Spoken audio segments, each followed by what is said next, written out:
ये शमशाद की लकड़ी का एक संदोकाफ था जो हज़रत आदम अलैहिस्सलाम पर नाजिल हुआ था।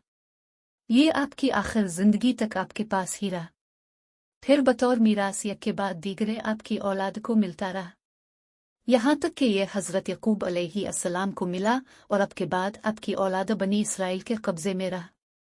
और हज़रत मूसा अलैहिस्सलाम को मिल गया तो आप इसमें तूरा शरीफ और अपना खास सामान रखने लगे।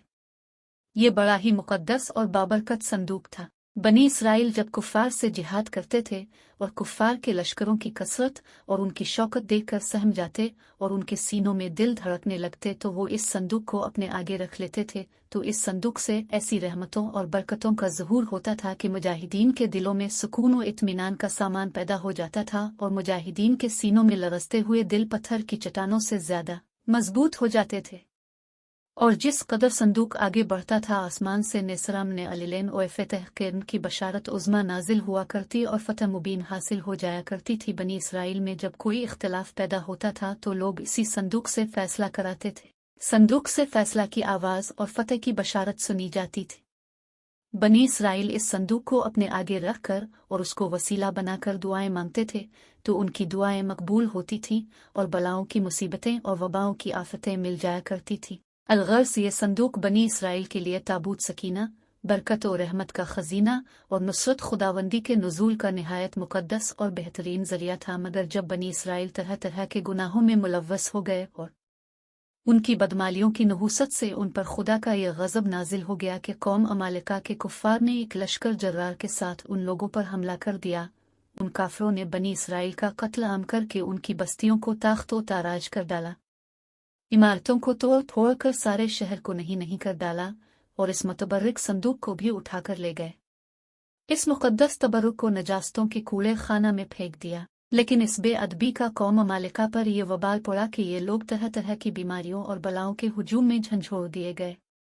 चुनांचे कौम मालिका के 5 शहर बिल्कुल बर्बाद और वीरान हो गए। यहाँ तक कि उन काफिरों को यकीन हो गया कि ये संदूक रहमत की बेअदबी का अजाब हम पर पड़ गया है तो उन काफिरों की आंखें खुल गईं। चुनांचे इन लोगों ने इस मुक़द्दस संदूक को एक बैलगाड़ी पर लाद कर बैलों को बनी इसराइल की बस्तियों की तरफ हाँक दिया। फिर अल्लाह ताला ने 4 फरिश्तों को मुकर्रर फरमा दिया जो इस मुबारक संदूक को बनी इसराइल के नबी हज़रत शमवेल अलैहिस्सलाम की खिदमत में लाए। इस तरह फिर बनी इसराइल की खोई हुई नेमत दोबारा उनको मिल गई और ये संदूक ठीक इस वक्त हज़रत शमवेल अलैहिस्सलाम के पास पहुंचा जबकि हज़रत शमवेल अलैहिस्सलाम ने तालूत को बादशाह बना दिया था और बनी इसराइल की बादशाही तस्लीम करने पर तैयार नहीं थे और यही शर्त ठहरी थी कि मुक़द्दस संदूक आ जाए तो हम तालूत की बादशाही तस्लीम कर लेंगे। चुनांचे संदूक आ गया और बनी इसराइल तालूत की बादशाही पर रज़ामंद हो गए। ताबूत सकीना में क्या था? इस मुक़द्दस संदूक में हज़रत मूसा अलैहिस्सलाम का असा और उनकी मुक़द्दस जूतियाँ और हज़रत हारून अलैहिस्सलाम का इमामा, हज़रत सुलेमान अलैहिस्सलाम की अंगूठी, तौरात की तख्तियों के चंद टुकड़े, कुछ मन विसलवई, इसके अलावा हज़रत अंबिया किराम अलैहिस्सलाम की सूरतों के हुलिये वगैरह सब सामान थे। इस वाक़या से यह भी मालूम हुआ कि जो कौम सरकशी और इस्यान के तूफ़ान में पड़कर अल्लाह व सिविल इज़्ज़ो जलो की नाफरमान हो जाती है, इस कौम की नेमतें छीन ली जाती हैं।